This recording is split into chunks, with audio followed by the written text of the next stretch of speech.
What's chirping, crickets? This is Kim from Kim Takes On. I'm Kim. Hi. And this is my co-producer, partner in crime, aider and abetter, and person that being that handles all things swell on the show, Terrence the Wonder Duck. Terrence says hello, and he hopes everybody had a terrific week.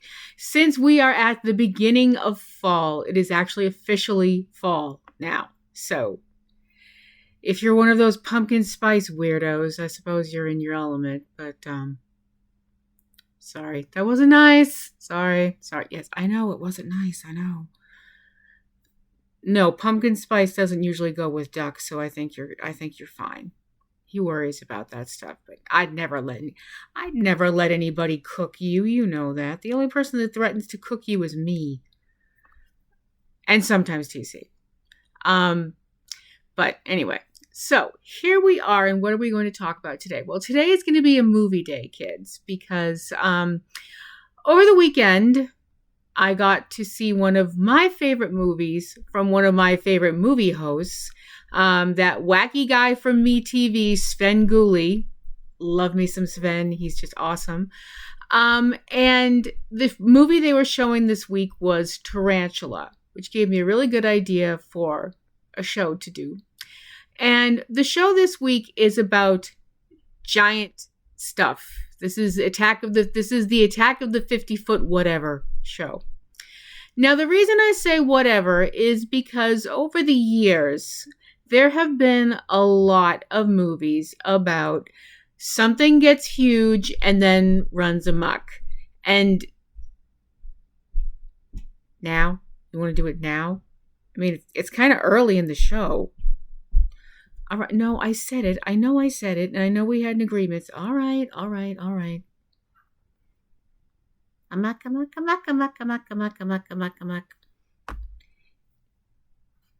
Are you happy? He's happy. And I guess that's all that counts in the long run. And before you ask me, no, I don't think there's been any movies Attack of the 50-foot duck or even Attack of the 50-foot rubber duck. Oh, don't be sad. I'm sure the asylum will come up with something one of these days. Anybody out there from the asylum, if you're looking for a leading duck? Anyway. And a lot of these movies, from the 50s especially, have one specific thing in common. Radiation. The decade before, the atomic bomb was used during World War II, and I am not going to get into the ethics of that because I am not kicking that hornet's nest no matter how fabulous my shoes are. I ain't doing it. But it happened.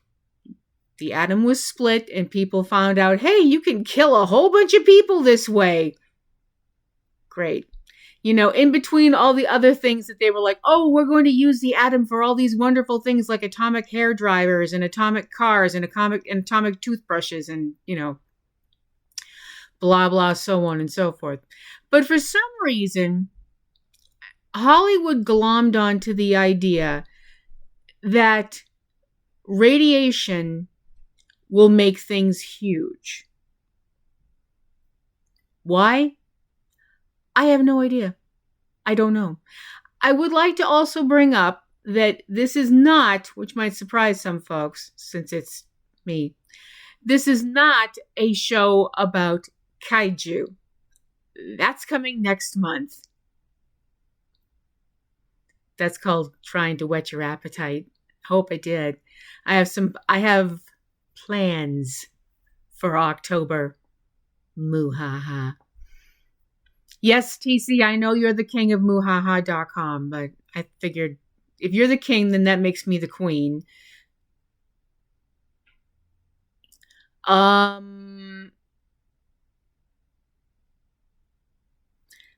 Terrence says he wants to be the prince of moohaha. I can't say no to that face, so anyway. But as I said, for some reason that I still don't quite understand, Hollywood got the idea that for some reason anything exposed to radiation would become giant and go crazy and cause all sorts of problems. Now, this wasn't true for every film. Exactly, because people did quickly kind of glom onto the idea, oh, okay, Adam equals bad. But there were several films that fell into this category. One of them is a film that I have seen, quite a lot. I remember seeing it quite a number of times on Creature Double Feature, which was a show that was on one of our local UHF stations. Ask your parents. Shut up. When I was a girl, it was called Creature Double Feature, and they showed 2 films. It's a double part.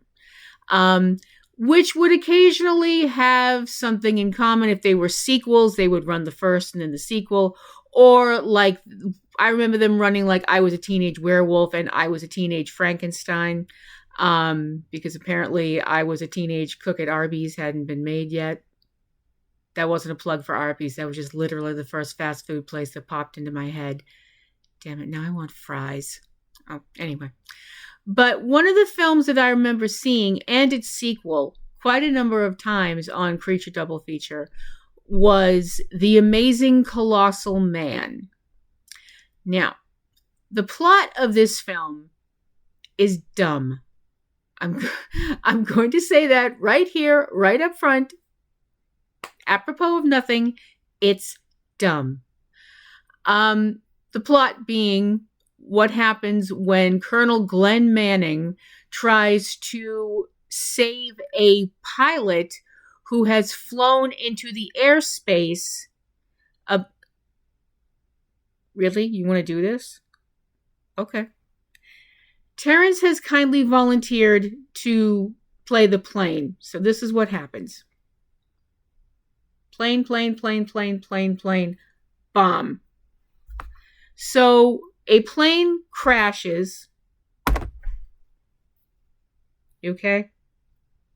I guess we should have got a stunt double, right? This plane crashes pretty much microseconds before a plutonium bomb is supposed to be detonated. And Colonel Glenn Manning decides that he is going to try and save the pilot, who may or may not already be dead. But he's like, there's a man in that plane, and he goes charging out to try and save this person before the plutonium bomb goes off. That doesn't work out very well for him or the person in the plane, because they're just, to quote Kansas, all they are is dust in the wind. I know that was tacky. I'm sorry. But amazingly, Colonel Glenn Manning is not, considering the fact that this guy was in spitting distance of a plutonium bomb going kablooey, because we are very scientific on this show. Although he doesn't look really good. You ever see a hot dog that's been left on the grill too long and it splits? Kind of pops open. It's kind of like that. I'm glad this movie was in black and white. I think I would have heaved otherwise. But he's actually there, as opposed to the fact that I didn't pay attention to a lot of science class. But if I had to hazard a guess, I would assume that standing practically on a plutonium bomb, they're not going to find you, what's left of you. When I was a kid, I would think that they would have just picked him up with a bucket and a mop. TC was of the opinion that there wouldn't be enough to pick up with a dustbuster. There might be a shadow on the ground and burned into the ground, and that's it. But they bring him to the hospital and they bandage him all up. I'm like, okay. But all the doctors are all like, no, the infection's going to kill him, this, that, and the other thing. I'm like, the dude can probably still hear you. Sheesh.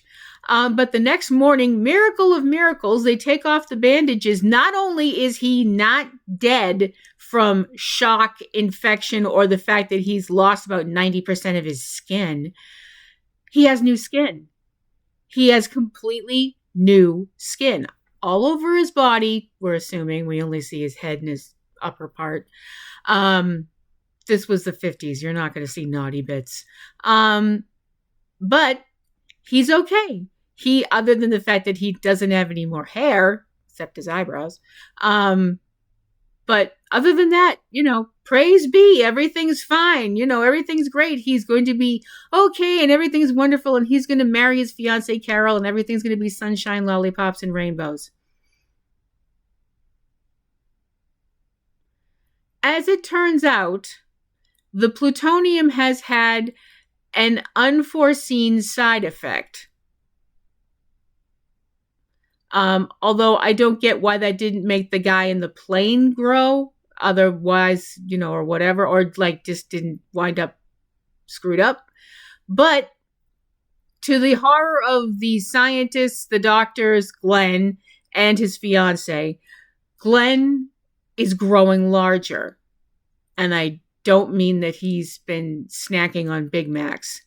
I figured I'd have to throw in another fast food place just to be, fair. Nope. Glenn's not getting bigger because of beer and pizza. I mean, Glenn is growing taller. A lot taller.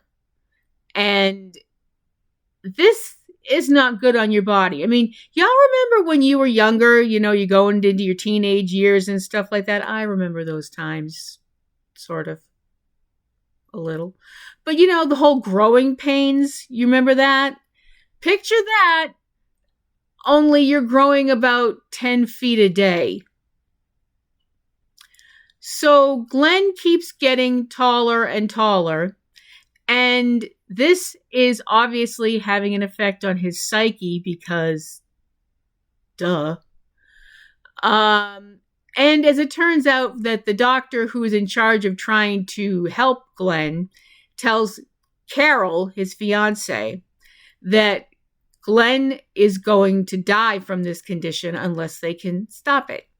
Now, the reason that Glenn is going to die is one of the most what in the heck did you just say moments in a movie. This doctor, with a straight freaking face, says to Carol that Glenn's heart, which is made up of a single cell, is not growing at the same rate as the rest of him. And that his heart is literally going to explode from the stress of trying to keep a person alive who is still growing this size. What? The heart's made of what? A single... Okay. I know that there was a lot of times in school that I should have been paying attention and probably wasn't. But what the hell are you talking about? The heart is made up of more than a single cell. Let's go with that, okay? And don't be a wise ass and say 2. It's a lot. Also, the whole thing about why Glenn is growing, according to the doctors, are that his body is generating new cells while the old cells are refusing to die. Don't we call that cancer now? Or something like cancer? I mean, I'm definitely not trying to make fun of cancer. But I'm like, isn't that kind of like what happened with Deadpool, except for the whole regeneration thing and the fact that, read the comics. If I'm losing you, read the comics or go see Deadpool. Go watch it. It's a really great movie. But the doctor lets Carol know that, yeah, Glenn is going to be toast unless they can fix this. Oh, and also, added bonus, before he croaks, Glenn's going to go stark raving bug shit. Yay. Little extra kick in the pants from the universe. Or as Glenn says, as he's oft to do in the film, where he's kind of moping, what sin could a man commit in a single lifetime to bring this upon himself? I would like to say that we didn't use that line a whole lot when Kane unmasked back in the day in the WWE. But that would be a lie, because we totally use that line all the time.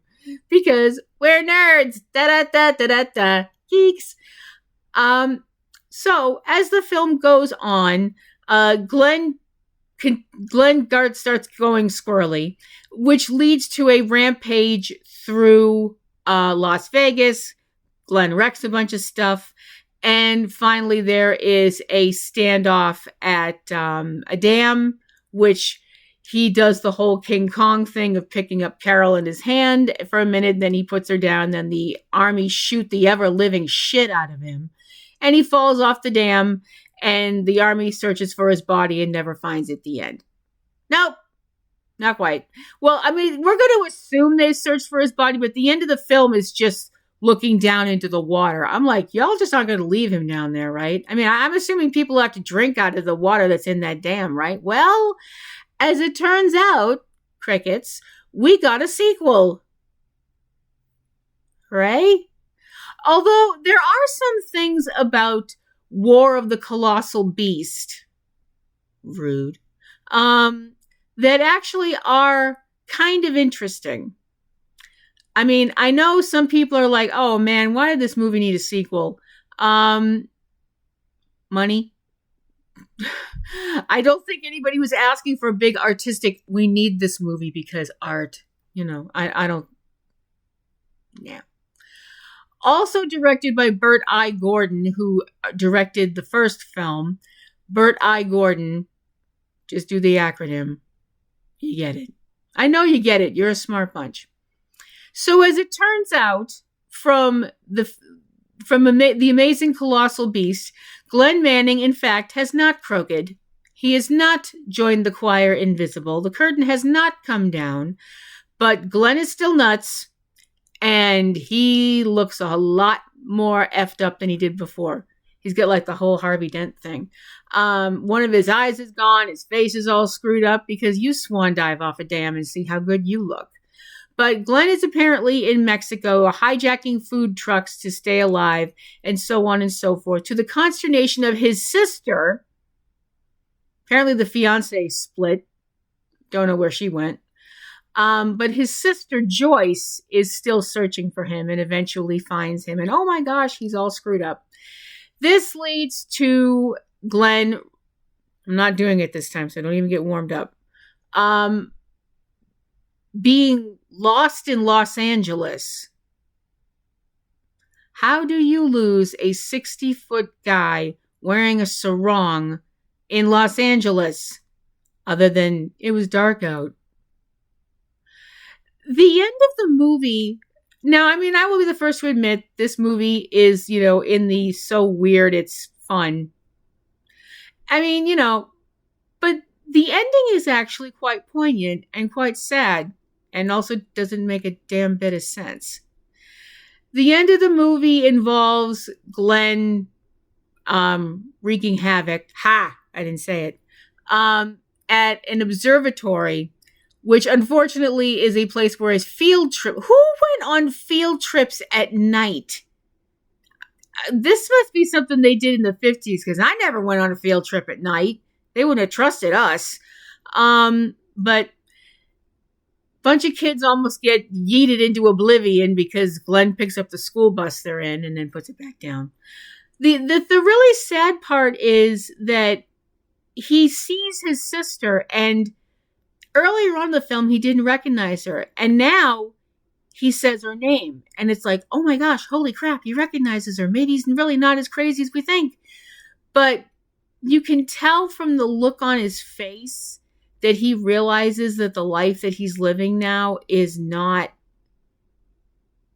it's just not, and he winds up terminating himself in a really spectacularly, what the heck, how did that even work way, via grabbing onto some electrical, tower things, which also changes the movie from black and white to color. I don't know how that happened. Maybe he got zapped into Oz. I don't know. But there have been other giant fill in the blanks that are blamed on the atom, including Them, which is a terrific film about giant ants. And it's a really good film. It's very disturbing because, for one thing, I've never looked at an ant that close before. And apparently ants have hair on them, certain ants. Yeah. I don't know why, but that just skeeves me out to no end. Especially they had like kind of fur on their antenna. And I was like, I don't know why, but this is really, really freaking me out. And it's just a really well done film about giant ants, which they find out they're giant because of, the atomic energy and stuff like that, and all the tests that we did in the desert, and, which may have involved a lot of people getting ill who didn't need to. Looking at you, the conqueror, but that's actually not their fault that the tests happened. But, I'm not sure how I stand on that. If you want to look at stuff up about that whole situation, go look it up on Wikipedia or something. Another film, like I mentioned, was this week's Tarantula from Sven Gulli. Yay. We love Sven in this house. We just do. Don't we, Terrence? Terrence would like to offer himself as something to be chucked at Sven, except for the fact that he's afraid the rubber chickens might get angry and they're bigger than him. So, but Tarantula has an interesting hook to it, in the fact that, yes, it's radiation again, but they're doing this on purpose. Why? Because, according to the doctor, the professor who's in charge of this experiment, played by Leo G. Carroll. Yes, this is the movie that gave us I Knew Leo G. Carroll Was Over a Barrel When Tarantula Took to the Hills. Science fiction. Ooh, double feature. Okay, I'll stop. Sorry, it's from Science Fiction Double Feature from the Rocky Horror Picture Show, which just had its anniversary. Oh my gosh, that's crazy. But what they're trying to do, this scientist and the other two scientists that wind up living impaired by the end of the movie, they want to solve the issue of world hunger. Okay. The way they're going to solve world hunger is by coming up with this isotope, which can make animals get bigger. Because the idea is to make animals bigger so we can have them to be bigger food sources. And that should help with the whole world hunger problem. Okay. Now, before I get to the movie part, I'm going to stop. Because this is the part of the show that Terrence has named Kim's Nitpick Session. You think you're so funny. Okay, so we've got this super serum that, and I'm going to call it that, I don't care, that can make things, animals, bigger. We also see what happens to humans, and it doesn't make them bigger like Glenn Manning. It just makes them all screwed up with a disease called acromegalia, which I think is pronounced wrong throughout the movie, but that's the only way I know how to pronounce it, so deal. That's what happens when you inject it into humans. When you inject it into animals, they get larger. And I'm like, okay, so we know this works. Great. I have questions. Questions like, at one point in the movie, they inject this stuff into a baby rat. When they come back to the rat later, it is a full-size rat. It is obviously an adult rat. And I'm like, no, that is not how that would work. If it's only supposed to be a growth serum and not an aging serum, that should be a giant baby rat. So I am calling shenanigans. So there. The other thing that I was like, there were two things that really kind of walked up beside my head and went, hey, boom, talk about this. And who am I to argue with the voices in my head? Me and Randy Orton. But I was like, okay, so let's assume for a minute, although this doesn't happen in the film, let's assume for a minute that you give this super soldier serum potion-y isotope stuff to a cow, and the cow grows to be really, really big. What are you going to feed it? You can't feed it this super soldier serum forever, because then it's going to get too big for you to contain. If you feed it what cows usually eat, being, grass, hay, stuff like that, which is, I think, what you're supposed to feed a cow, as opposed to like stuff you're not supposed to feed cows, that some people are all like, well, cows shouldn't be eating blah, blah, blah, blah, blah. And I'm sorry that I don't know what any of those things are, but it's me, and research like that hurts my head. Sorry. But I'm just saying, like, if you have to feed a gigantic cow and you have more than one gigantic cow, okay, so you might have more meat, but you're going to have less grass and trees and stuff. And that seems bad. I don't really like the idea of, deforestation of the rainforest just to feed Bessie or Elsie or whatever you name cows. I don't know what you name cows usually. I mean, I've seen cows named everything. Flossie. We'll go with Flossie. And then there's another problem. The other problem that I thought of was, okay, let's say, for example, that this works and you actually do have enough whatever to feed Flossie until it's her time to become hamburgers. I'm sorry if that shocks anybody, but how are you going to kill it? How are you going to kill a 60-foot cow? You can't use that thing that Javier Bardem used in No Country for Old Men. That's for damn sure. But I guess we don't really have to worry about that in the movie because we don't see a 60-foot cow or even a purple cow. Hi, all my Will Rogers fans out there. Look it up. But what we do see are some of the things that the doctor has already experimented on, which include a giant guinea pig. I mean, it's a guinea pig that's about the size, as he mentions, it's about the size of a police dog. So that would be a German Shepherd. And my question again is, who in the hell is going to be eating guinea pig? I don't care how big it is. I'm not eating a damn guinea pig. No. And also a tarantula, a large tarantula. I mean, tarantulas are already, as far as spiders go, tarantulas are already pretty big. But this is a big tarantula. This movie is something that I don't think anybody with arachnophobia should watch ever. And stuff goes wrong because it's a horror movie. And after a fire that happens that kills most of the giant animals, thankfully off camera, where's Sarah McLachlan with a sad song when you need her? But the tarantula escapes.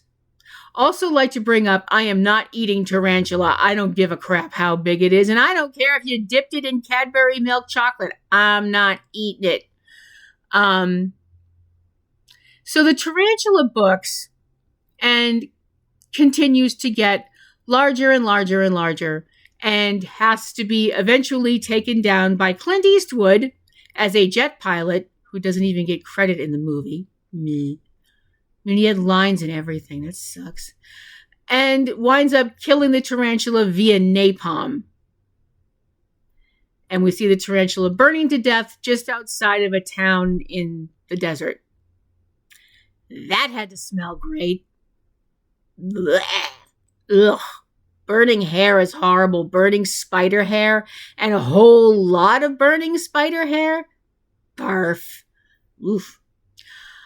Another movie that is the whole giant Attack of the 50-foot whatever because of radiation is a movie called Attack of the Giant Leeches. Another movie that I used to see a lot on Creature Double Feature.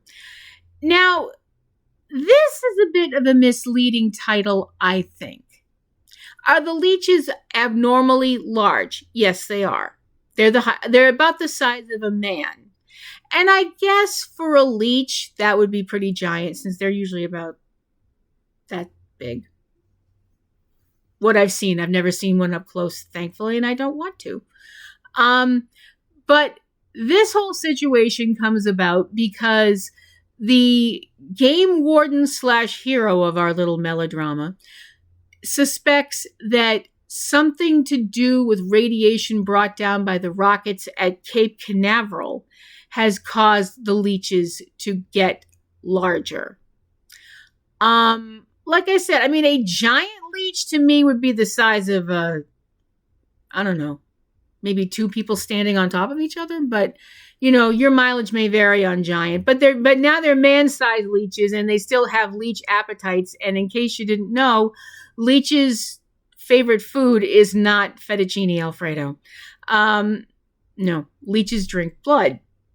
And there's quite a few people in the area around where these swamps are that the leeches can literally get out of the water or get close enough to people to grab them and pull them in the water and then have them in their little leech pantry where they feed on them until they die and float up to the surface. Yep. This would be a lot more frightening if the leeches didn't look so dumb. I mean, there's really not much you can do. I mean, a leech itself is this little kind of wormy thing, you know? And basically the costumes look like somebody took a garbage bag and, you know, went a little nuts. But the idea of something that drinks your blood coming after you and being the same size as you, you know, hello, vampires, it's always been creepy. And the leeches make this really weird noise. I don't know how to describe it. It's just very strange. Jumping back to tarantula for 2 seconds, that's one thing that I want to bring up. I want to bring up from tarantula. For reasons that mystify me even today, for whatever reason, they decided that the tarantula should make a sound. And it sounds, I swear, it sounds like maracas. It sounds like maracas. And I'm like, why? Why is the tarantula sound? Are those its... Oh, you know what? I'm not even going to think about that. I'm like, is this a boy tarantula or a girl tarantula? I'm not entirely sure how we're going to find this out. Do we have to wait till it goes to the bathroom? I don't even know. It's just weird. It's just... I'm like, why that sound? You know, it's just very strange. Another giant monster because of radiation movie is Beginning of the End, which is one of mine and one of TC's favorite Mystery Science Theater 3000 movies, with giant locusts running crazy through Chicago due to eating radioactive food that was being grown by a scientist and trying to, you know, solve the whole world hunger thing.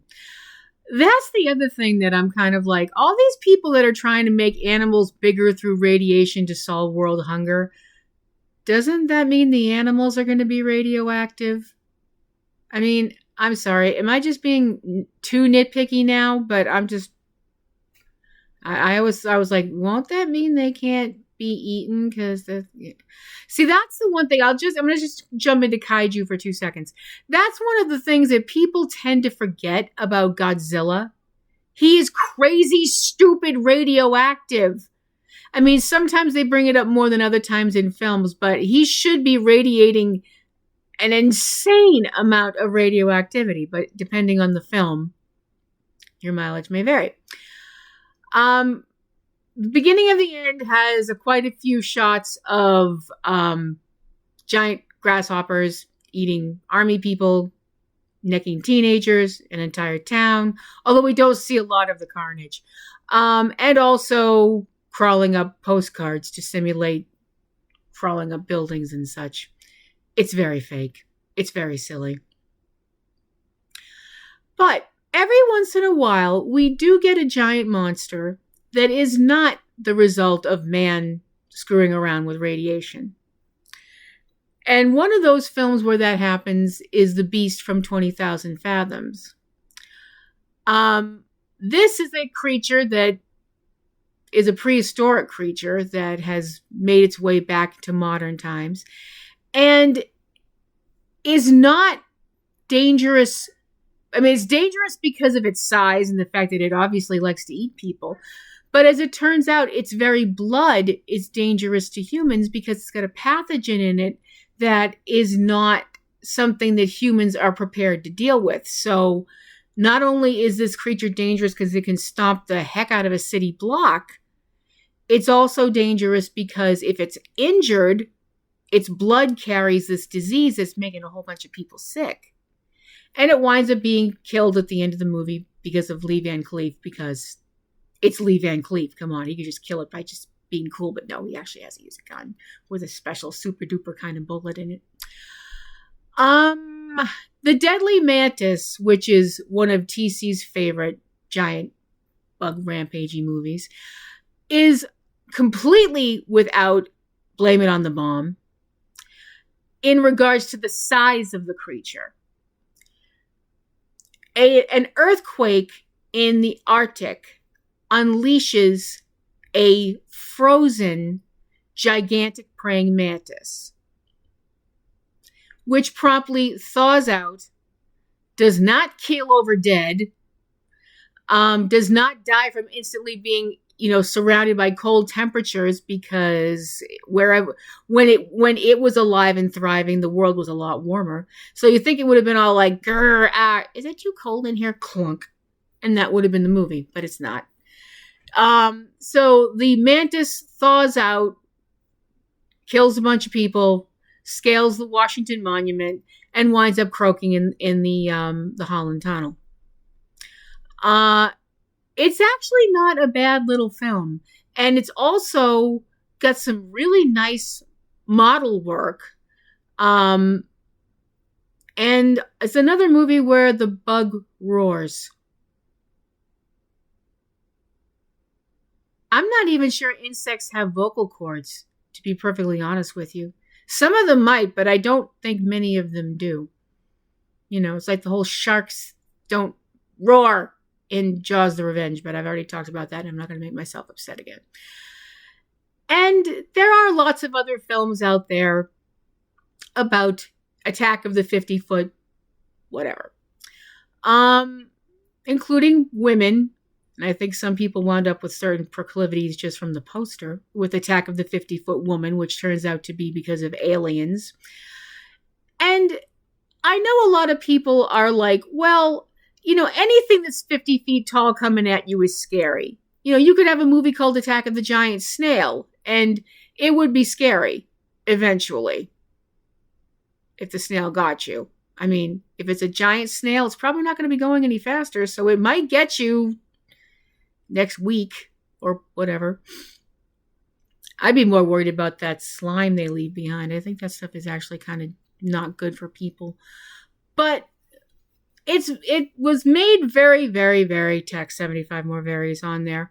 Very obvious that this whole, well, if you make anything big, it's going to be scary. That theory was mightily disproved by the movie Night of the Lepus.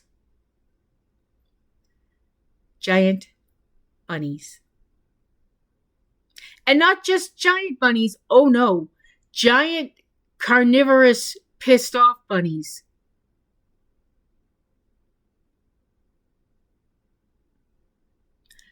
This is dumb. Scientific meddling winds up creating giant carnivorous man-eating, really, really freaking vicious bunny rabbits.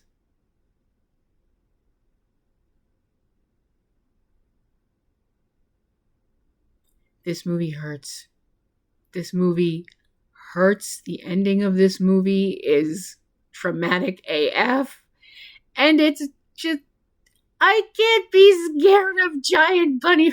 I'm sorry. I see a giant bunny rabbit. I'm going to go, fuzzy bunny. And I'm going to break my legs running to grab it and give it a big old squeeze. I'm sorry. I gotta be me, as the song says.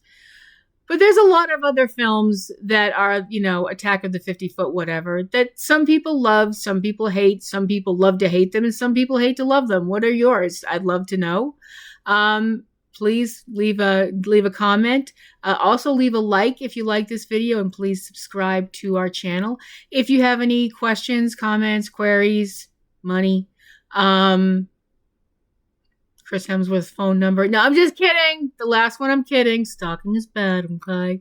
PlatinumRoselle@yahoo.com. And that's going to do it here for another week on Kim Takes On. Once again, I am Kim. And once again, this is Terrence, my co-host, Terrence the Wonder Duck. And Terrence and I are hoping that you have a wonderful week. Stay happy, stay healthy, hug the ones you love the ones you hug, and keep on rocking.